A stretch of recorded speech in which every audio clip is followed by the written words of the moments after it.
Talk to me. What is this cutting logs you talk about?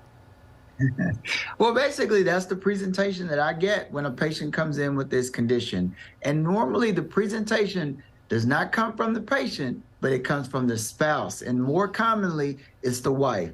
She'll say, Dr. Quinn, you have to do something about my husband, but also something about me, because every night he's cutting logs. And she describes it as a sound where it's very loud, like he's cutting logs.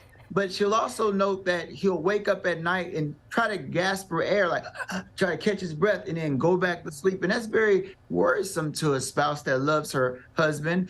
But also, I'll ask the patient, I'll say, well, sometimes does this happen? And of course, he'll say, I don't know what you're talking about. But I'll ask him other signs and symptoms, such as, do you ever wake up with a dry mouth, a sore throat? He's not just say yes. And I'll say, do you feel tired a lot during the day? And sometimes you just can't concentrate. And they'll agree with that as well. And then I'll maybe refer them based on the history and just the signs and symptoms for a sleep study. And that's the best way to diagnose sleep apnea. But the take home is treatment is out there, but also if it's not diagnosed and treated, some of the complications can be quite dangerous. And what are the dangers of sleep apnea?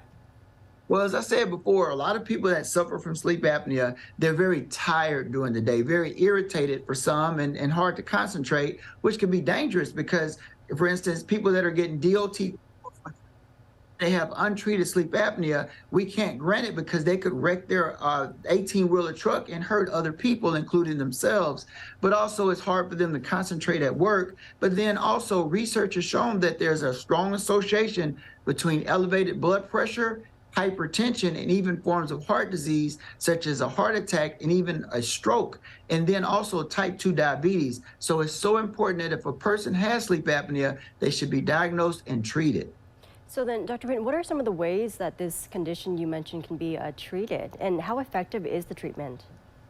Oh, it's very, very effective. If someone has very mild sleep apnea, if they are overweight, which is one of the potential problems that a person can have, they can be helped to lose weight. That helps with sleep apnea. If they smoke, stop smoking, or if they have chronic sinusitis, treat the sinuses. But also the CPAP, that's the continuous positive airway pressure device. It's that machine you put the mask on. For some people, it's very uncomfortable, but it really works. And then if that doesn't work or it's too uncomfortable, there are certain surgeries you could do to remove soft tissue by ear, nose, and throat doctor. And now there's a new device called the Inspire. It's very, very effective device, and it causes your tongue to retract to let the air in, and it really, really works. So there are treatments out there, but you got to be diagnosed, because if you don't get treated, you can have those side effects, which can be very dangerous. Absolutely. We don't want that at all. Is there anything else I haven't asked you, Dr. Quinn, that you'd like to add to the segment?